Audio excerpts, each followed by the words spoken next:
Bismillahirrahmanirrahim. Assalamualaikum warahmatullahi wabarakatuh.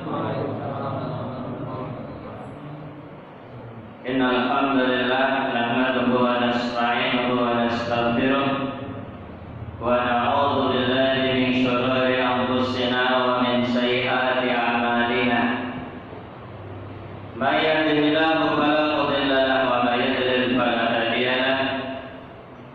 Asyhadu an la ilaha illallah wahdahu la syarika lahu wa asyhadu anna Muhammadan abduhu wa rasuluhu alladzi la nabiyya ba'dahu.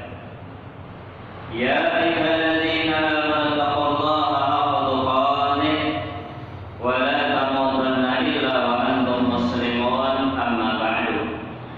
Apa kabar Bapak dan Ibu sekalian? Sehat ya?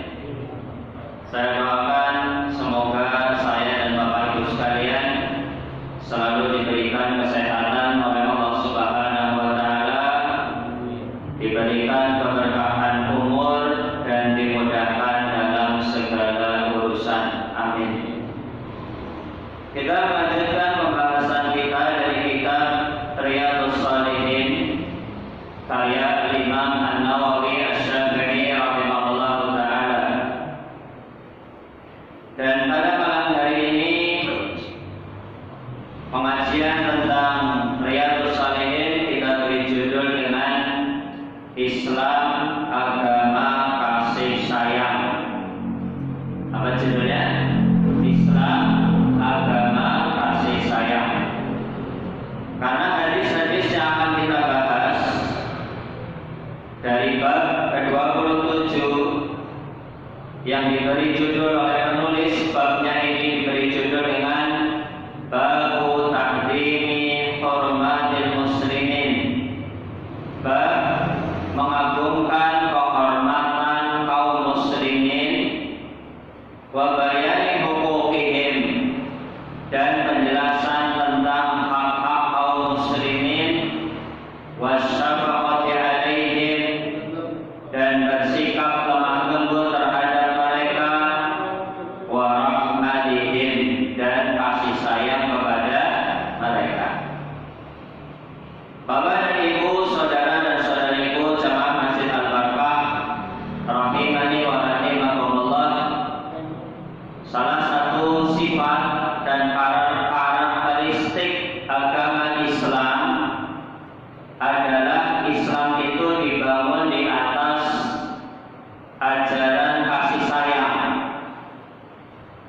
Jadi tidak betul kalau ada yang mengatakan Islam adalah agama teror, agama barbar. Itu tidak betul. Justru Islam adalah agama yang dibangun di atas kasih sayang dan mengajarkan pemeluknya untuk menebarkan kasih sayang. Di antara dalil dari Al-Quranul Karim yang menunjukkan hal tersebut adalah firman Allah Subhanahu wa taala dalam surat Al-Anbiya. Surat Al-Anbiya artinya para nabi. Ayat 107, ya, surat Al-Anbiya ayat 107. Allah Subhanahu wa taala berfirman, "Wa ma arsalnaka illa rahmatan lil alamin." Dan tidaklah kami mengutus engkau wahai Muhammad melainkan sebagai rahmat, sebagai kasih sayang untuk seluruh alam semesta. Diutusnya Nabi Muhammad sallallahu alaihi wasallam adalah sebagai rahmat atau kasih sayang bukan hanya kepada kaum muslimin, orang-orang yang memeluk agama Islam saja, bukan, tapi Nabi Muhammad sallallahu alaihi wasallam adalah juga rahmat bagi orang-orang kafir, rahmat bagi orang-orang non-muslim, rahmat bagi kaum muslimin, karena Rasulullah sallallahu alaihi wasallam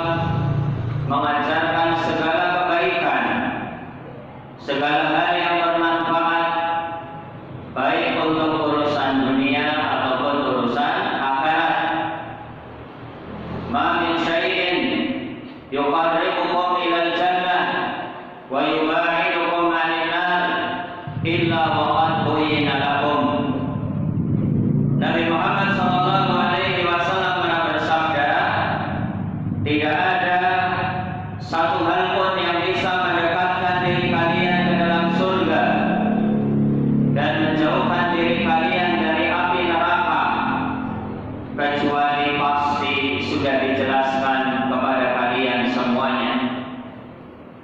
Jadi Islam sudah sempurna, semua perkara baik yang besar ataupun yang kecil telah diajarkan dan dijelaskan oleh Nabi Sallallahu Alaihi Wasallam, sehingga Nabi Muhammad Sallallahu Alaihi Wasallam adalah rahmat, kasih sayang kepada seluruh kaum muslimin.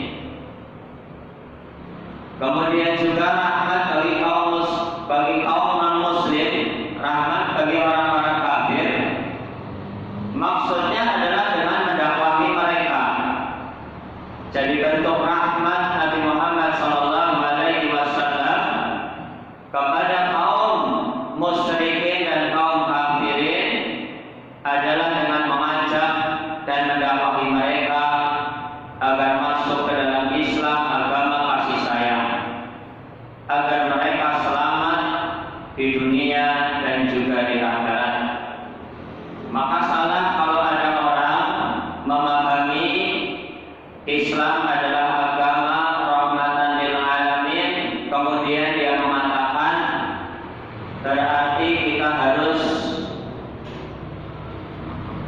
berarti kita harus menganggap benar agama lain. Berarti kita tidak boleh fanatik kepada agama Islam. Mereka sama-sama benar dan sama-sama berhak masuk surga. Akhirnya dibiarkan kekafiran dan kesyirikan ditolerir. Orang-orang yang berbuat kesyirikan akhirnya difasilitasi, ditolerir dengan alasan Islam adalah agama rahmatan lil alamin. Ini salah fatal, salah besar, karena yang dimaksud dengan rahmatan lil alamin adalah dengan mengajak dan mendakwahi orang-orang yang menyimpang agar kembali ke jalan yang benar, yaitu jalan Islam. Ihdinas siratal mustaqim, tunjukilah kami jalan yang lurus. Maksudnya adalah Islam. Masyaallah muslimin rahimani wa rahimakumullah. Islam juga rahmat tidak hanya bagi manusia, tetapi juga rahmat bagi hewan, bagi tumbuhan. Tidak hanya rahmat bagi orang tua, tetapi juga rahmat bagi anak-anak kecil. Nanti akan kita baca hadisnya. Rahmat kepada hewan contohnya adalah ketika Rasulullah Sallallahu Alaihi Wasallam pergi safar, bepergian jauh bersama para sahabat, kemudian singgah sejenak untuk istirahat. Rasulullah melihat ada seekor induk burung itu kelihatan gelisah di sarangnya, ya bersuara terus, ya ribut suaranya, menunjukkan burung itu gelisah.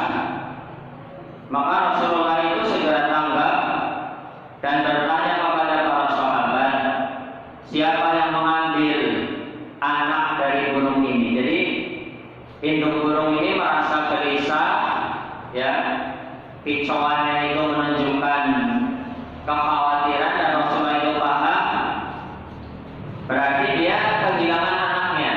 Ya, orang kalau sudah dekat dengan sesuatu dia akan paham, termasuk Rasulullah SAW. Selain juga mungkin karena wahyu. Maka ada seorang sahabat yang mengatakan, saya ya Rasulullah, saya ambil anaknya. Lalu Rasulullah bersabda, rudduha,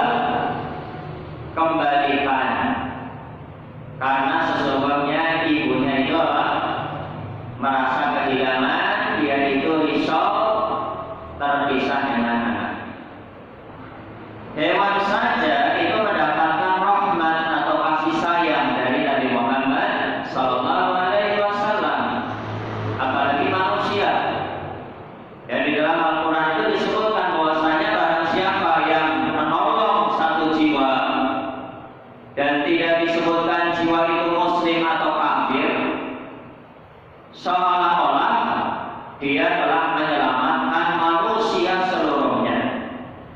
Barang siapa yang menolong atau menghidupkan satu nyawa, satu jiwa, maka seolah-olah dia telah menolong dan menghidupkan seluruh manusia yang ada di atas muka. Dan barang siapa yang menghilangkan satu nyawa manusia, maka seolah-olah dia telah membunuh, menghilangkan nyawa seluruh manusia yang ada di atas muka. Contoh yang lain rahmat Rasulullah kepada hewan adalah ketika Rasulullah melihat ada sebuah perkampungan semut. Ya, maksudnya ada sarang-sarang semut yang cukup banyak di sebuah tempat, ya, di kayu-kayu lampu atau di daun-daunan atau di tempat-tempat itu biasanya apa? Tumpukan ranting-ranting itu kan biasanya banyak sarang semut ya di situ. Ternyata Rasulullah melihat itu seperti habis dibakar. Jadi perkampungan semut atau di situ banyak semut terlihat seperti habis dibakar. Maka Rasulullah dengan nada marah beliau bersabda mengingatkan para sahabat, tidak boleh menghukum makhluk dengan api kecuali roh pemilik api. Maksudnya bagaimana? Maksudnya tidak boleh kita membakar dari perkampungan semut atau apa, karena hak untuk menghukum dengan api itu hanya miliknya Allah Subhanahu wa Ta'ala. Contohnya adalah mengadab dengan neraka. Siksaan yang paling dahsyat adalah dengan api. Neraka itu dari kata nar, artinya api. Cuma api neraka kata Nabi Shallallahu Alaihi Wasallam adalah 70 kali lipat api terpanas yang ada di dunia. Jadi api dunia itu hanya 1/70 bagian dari api neraka jahanam, sebagaimana disebutkan di dalam hadis. Jadi Bapak dan Ibu kaum muslimin dan muslimat rahimani wa rahimakumullah, agama kita adalah agama yang menjunjung tinggi kasih sayang, bukan hanya kepada kaum muslimin tapi juga kepada kaum non-muslim selama mereka tidak memerangi kita, tidak mengusir kita, tidak berbuat zalim kepada kita. Kalau kepada non-muslim saja kita diperintahkan berbuat baik, apalagi kepada sesama kaum muslimin. Kaum muslimin itu haknya lebih besar dibandingkan orang lain, karena ada persamaan, yaitu aslul iman, pokok keimanan. Jadi kaum muslimin, orang-orang yang sudah beragama Islam, haknya itu lebih besar daripada orang-orang kafir, walaupun mereka sama-sama manusia. Kenapa? Karena ada aslul iman, ada pokok keimanan. Di dalam Al-Quran kan disebutkan, wala amatun mu'minatun khairun min musyrikatin walau a'jabatkum. Wanita budak yang hitam legam tapi dia beriman itu jauh lebih baik daripada wanita musyrikah, wanita kafir, wanita musyrik, walaupun dia sangat menarik, sangat menawan, sangat memikat hati. Begitu juga dengan wala 'abdun mu'minun khairun min musyrikin walau a'jabakum. Budak laki-laki yang hitam legam jauh lebih baik daripada laki-laki tampan, gagah, putih, tinggi, tetapi dia musyrik dan kafir. Bapak dan Ibu kaum muslimin dan muslimat rahimani wa rahimakumullah, maka di bab yang ke-27 dari kitab Riyadhus Shalihin ini dituliskan oleh penulis kitab ini, Imam